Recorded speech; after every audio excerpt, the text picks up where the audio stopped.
Welcome to Rin Behind the Practice. I'm Sophie Campisi. I'm a holistic business strategist, and I spend a lot of my time in conversation with practitioners, coaches, and healers about the behind the scenes of their businesses.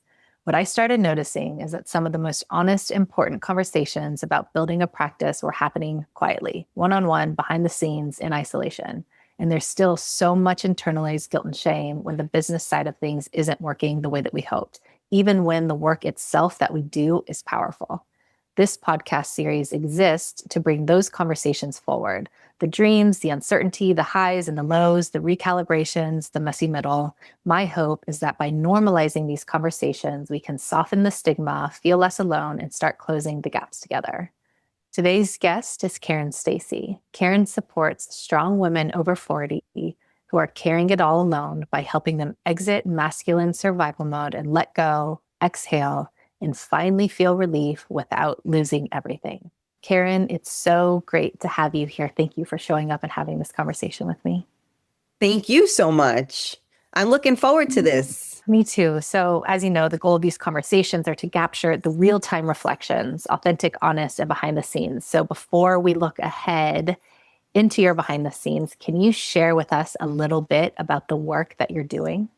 Yes. And first of all, I love the context of this because it is so true. Behind the scenes is always very different than in front of the scenes because most people see, and it's funny because when you're promoting your business or your purpose, people want to always see the end results. They don't really want to recognize what needs to be done to get there. Tell us about what you do. What's the work that you do? How do you work with your clients? Okay, so what I do now is I am a coach, a life coach, and I am titled the Real Talk Coach. And I kind of piggyback this off of my podcast, which was Real Talk with Karen Stacy. And then during COVID, I started to do a coffee talk every morning because we were all kind of sitting here scratching our heads going, WTF, we're not allowed to leave the house. Like, what is going on? And we built this community because I think all of us just didn't know what the hell was going on, right? So I built this community and I showed up 5 days a week, Monday through Friday. My internet kept going out. Everything possible was happening, right? But I started this little community. And what I recognized was that I was always taught to be strong, strong women, be strong, never let them see you cry. And I unfortunately went through one of the worst things I would ever wish upon anyone. I became a widow, and my husband died in front of me and many people, and my son. And I recognized at that point that there was no way for me to not let people see me cry because for the first time in my life, I had no control over it because it just happened. Whether I was in the supermarket, whether I was wherever, and all of a sudden it just came out. And so when I was doing my lives, there were days, like for instance, it was my anniversary. And I was like, I don't know if I can go live today because I'm a freaking mess. And you don't want to hear me be a mess. And people were like, we do, like, it's okay. And I was like, wait, it's okay to be a mess? Like, this is not what I was taught. I wasn't taught it was okay. In facilitating all of that and not getting too, deep into it, in facilitating all of that, I actually helped people because they heard my story authentically with the mask off. And I was raw, I was naked, and I really, although I was vulnerable, I was already down. So you couldn't kick me any further. So when I recognized, wow, my words are helping other people because I'm being honest. I don't have the mask on. So I went through this stage, and there were people honestly that heard me because I was live on a lot of different things. And I got messages. I can't even tell you how many of them. And I mean, one, two, three, that people were suicidal. They heard my show and something made them stick around for another day. Now, there is no way to ever monetarily value that. It's just a soul fulfilling, a great, like I'm humbled by that. Fast forward as life went on, the reason why I focus on survival mode is because that strong had to come back. And what that strong comes back as is survival. And so I went back to the mask. I went back to, not that if you talk to me, I wouldn't tell you the real deal, but I covered up the things, the behind the scenes, what was really going on, because I had to have this bravado front, if you will. And going through this journey, I ended up finally having like an aha moment. I'm going to say a year and change ago, where I recognized, crap, you're living, even though you live your life every day as a victor, your mindset is that of a victim, which is not who you are. But I was a victim of circumstance, which is a very different thing than being there are different types of victims. So in other words, not we create our own reality. Um, and when your reality is ripped from you in a tragic way, you have no idea how to put one foot in front of the other. So, what I have done is, since I had this moment of clarity, I've always helped people. My grandmother used to tell me my whole life that I should have been a therapist or a psychiatrist or whatever, because all my friends always came to me for advice. Everybody always says to me, even with my shows, and you're a host, so I'm sure a lot of people are nervous when they come on a show and they're like, I don't know, what if I don't know what to say? What if I don't do this? What if I don't do that? And as this show went, they loved it so much they wouldn't stop talking. And they would say to me, my God, that was so easy. You made that so easy for me. So I think that people in the coaching industry or in any kind of help, if you will, are people that are easy to speak to, that hopefully hold a safe place for you where you're not being judged. And so what made sense to me was, now that my son is graduating high school and his need for me is lesser in certain respects, right? Because I don't have to wipe his behind anymore. It was time for me to think differently. And so I had seen something about coaching and everything. And I just said, you know what? I have to look into this. And it opened up a door that has really changed my life, because it has only furthered my growth. And now I felt it was important, even though I had life experience and all of these things, I felt it was important to get the paperwork to go with it.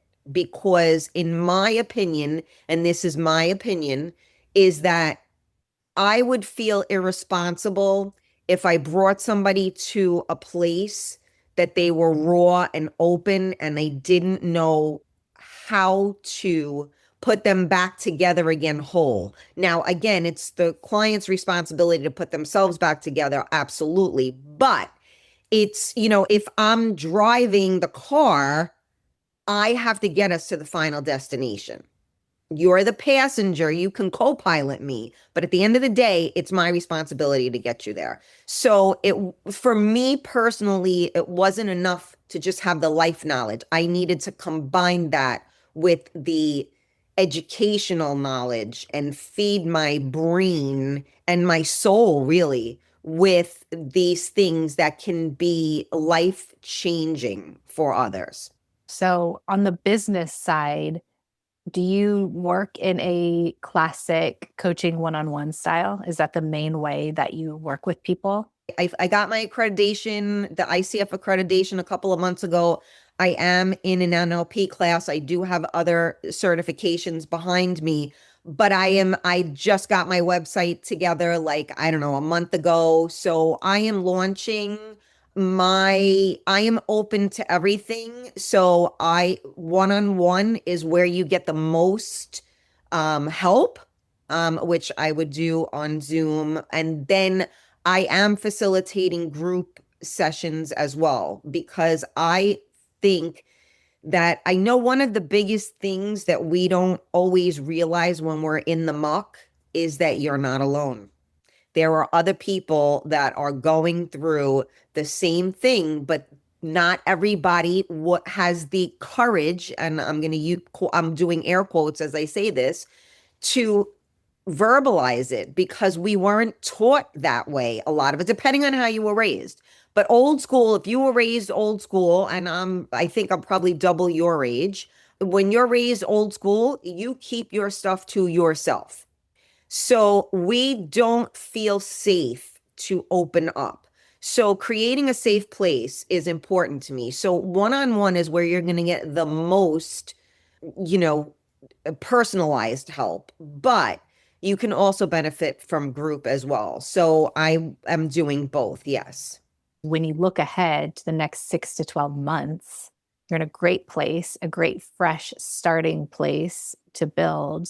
What does success look like to you in 6 to 12 months? What are your goals? What are the things that you would like to put into place or accomplish in this next phase of building your business?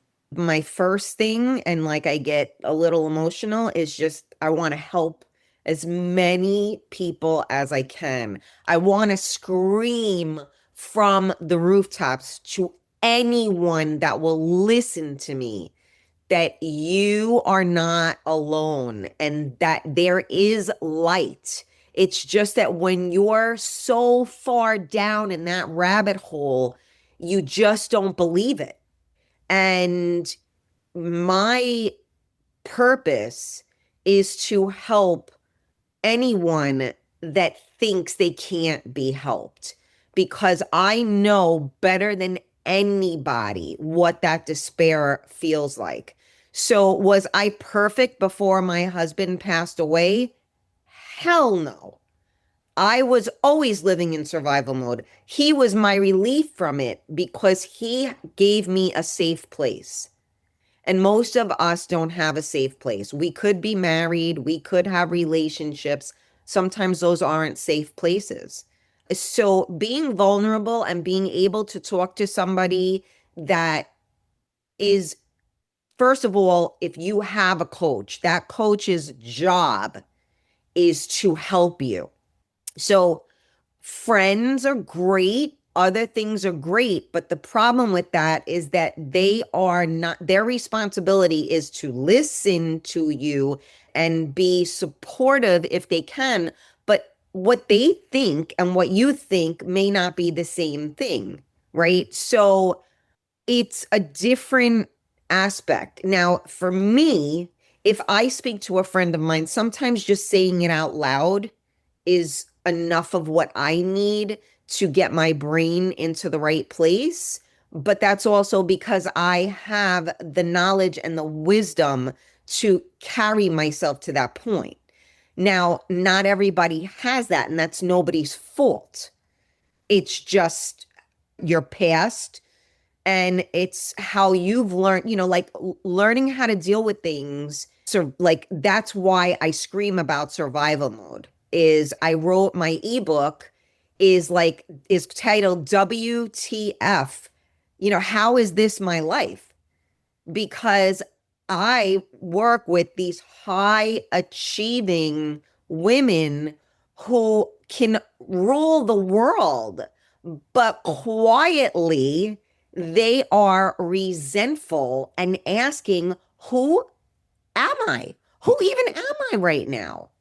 And where I live now and where I want to get people to live is settled in my own skin.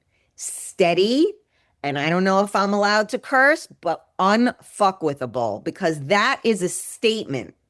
And that is actually my new I help statement, because I think people relate to that better because you're asking yourself that question.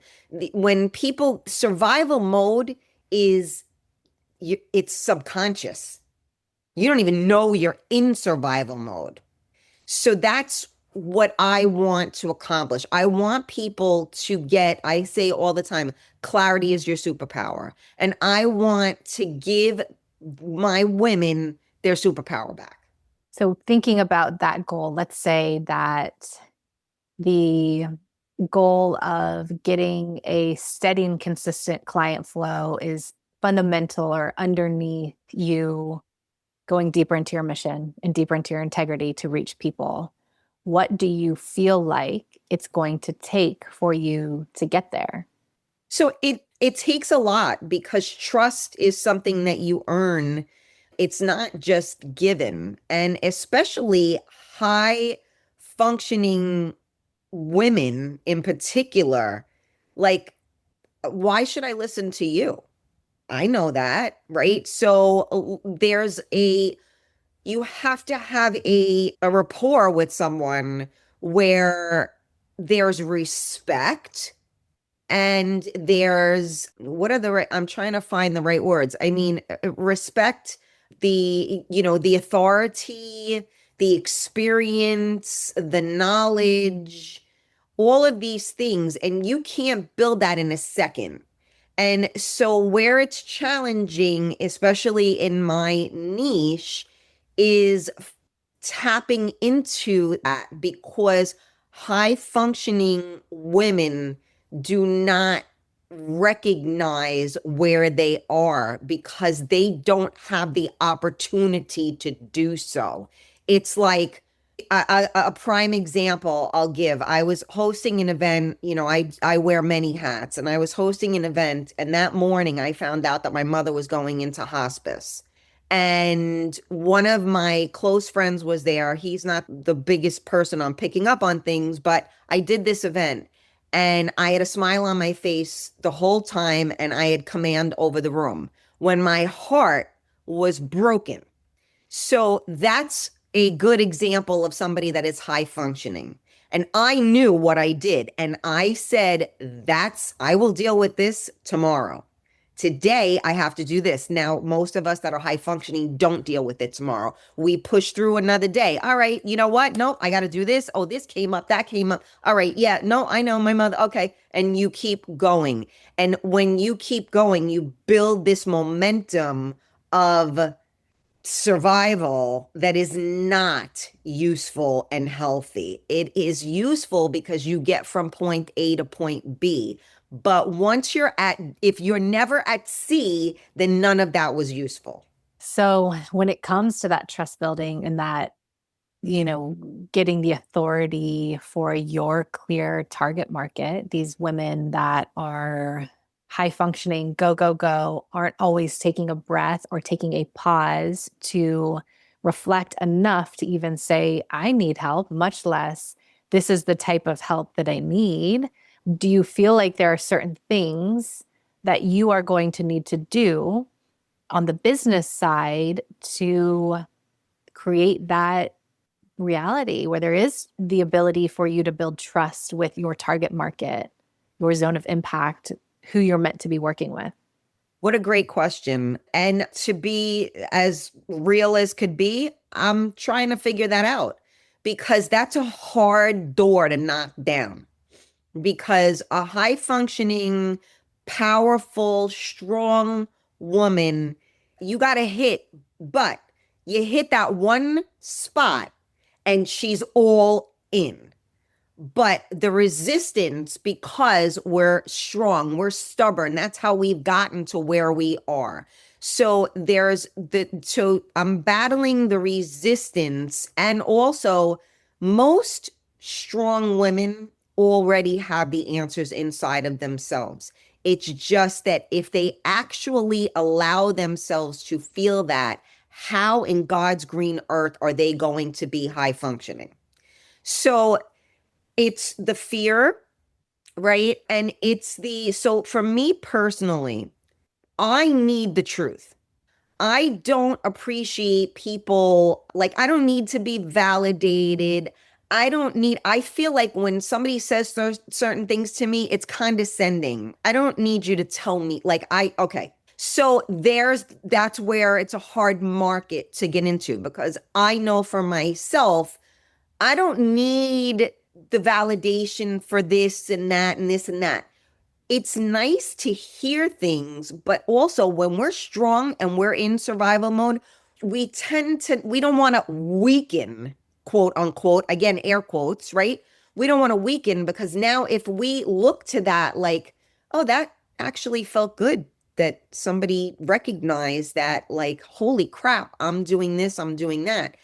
We're so used to taking all of these things on. So the way that I feel that I am going to penetrate the market is I am just going to keep screaming from the rooftops. I'm going to keep telling my mission, my story, whatever you want to call it, to anybody that'll listen. So I am grateful to be on this podcast right now, because, it's hard to get support, right? And that's the other thing, is that we should all be supporting one another. Someone else's success does not mean your demise.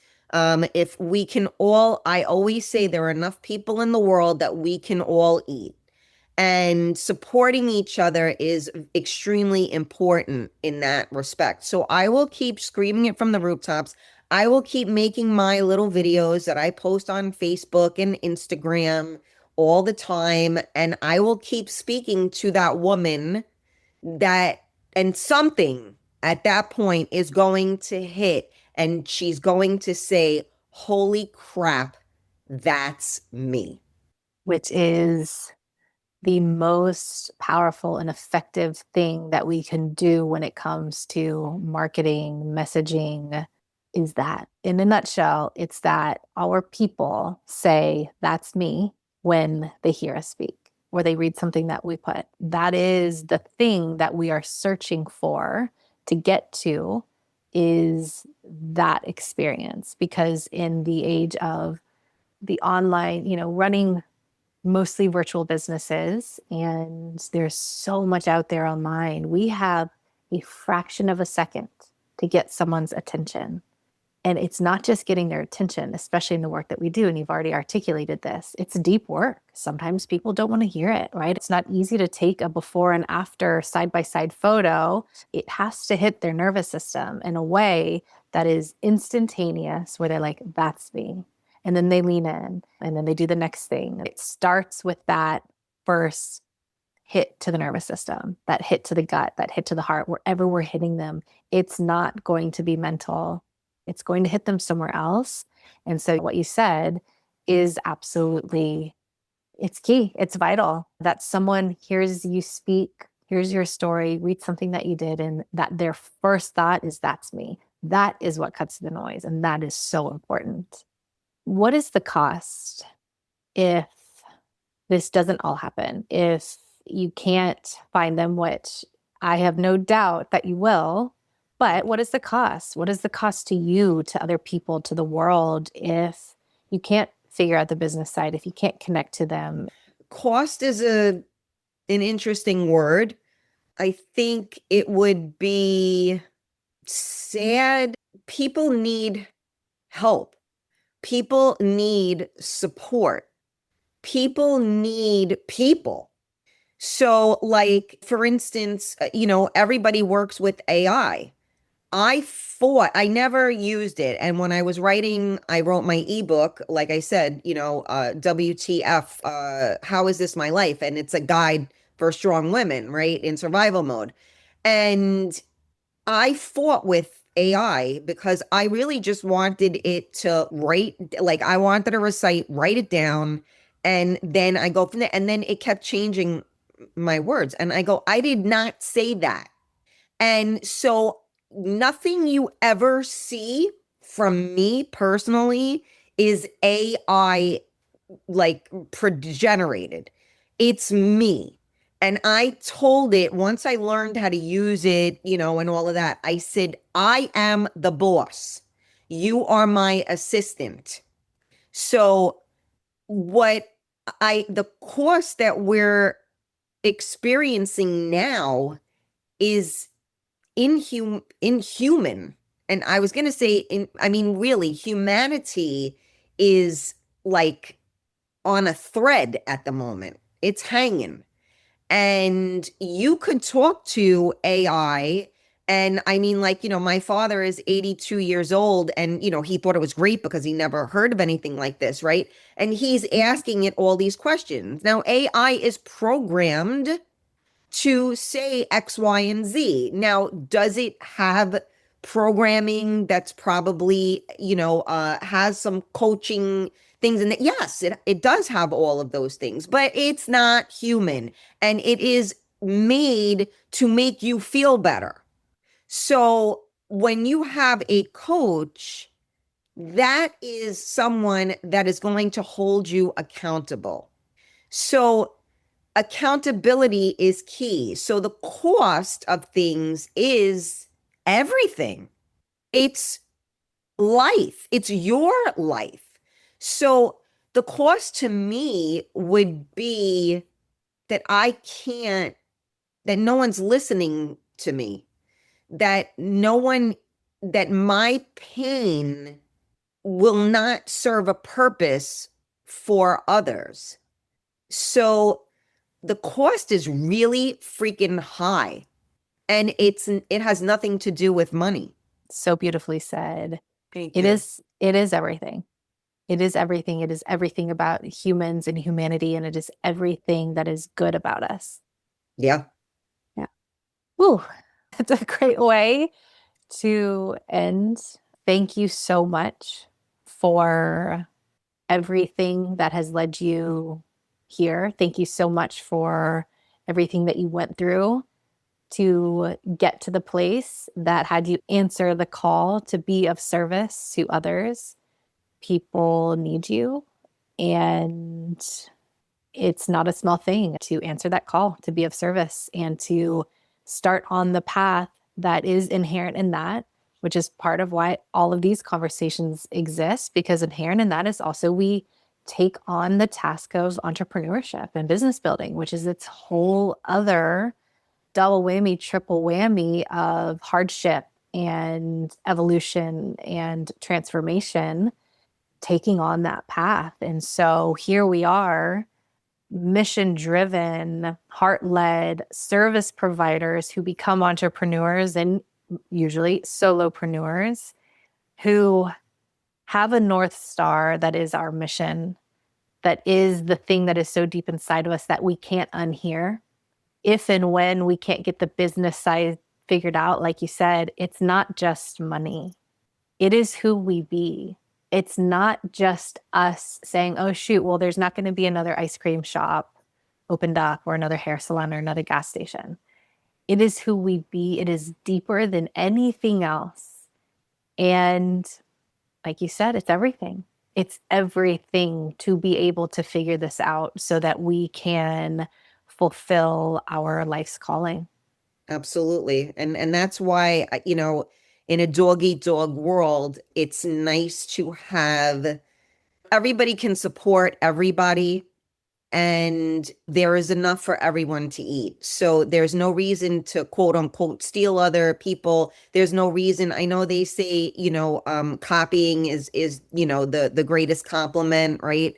But like, I've always been a believer of stay in your lane. I stay in my lane, you stay in your lane. And we can all, as long as at the end we all want the same thing, that's the most important part. And business is not an easy thing to do.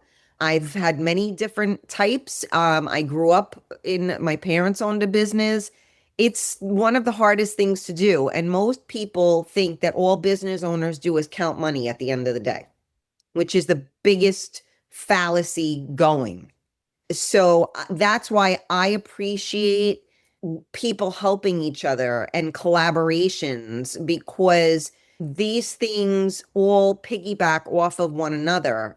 Because, like, for instance, this conversation that we're having right now, I do have a podcast, right? But my podcasts don't necessarily encumber the same things yours encumber, but they complement each other. So, what is the hurt to support one another and do this? Like like I'm grateful to have this opportunity because I'm always you.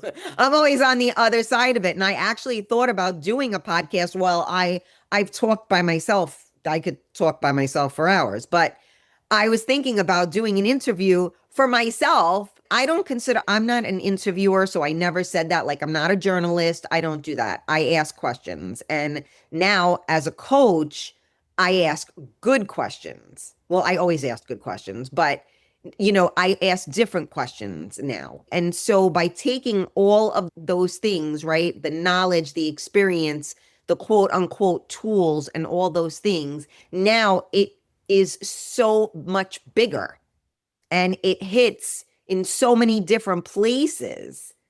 It's not just one, it hits everywhere because, like, think about it. Nothing that we're talking about is linear, it's hitting everywhere. So I Absolutely. appreciate you and I appreciate the opportunity to speak. Yeah.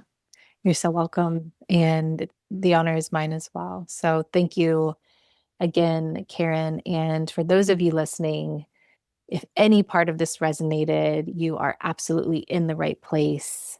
I want to hear from you. I want to connect. Please reach out. And if you want to reach Karen directly, the link to her website is in the show notes. Thank you again. And everyone, thank you for listening. And we will see you for the next episode of Ren Behind the Practice.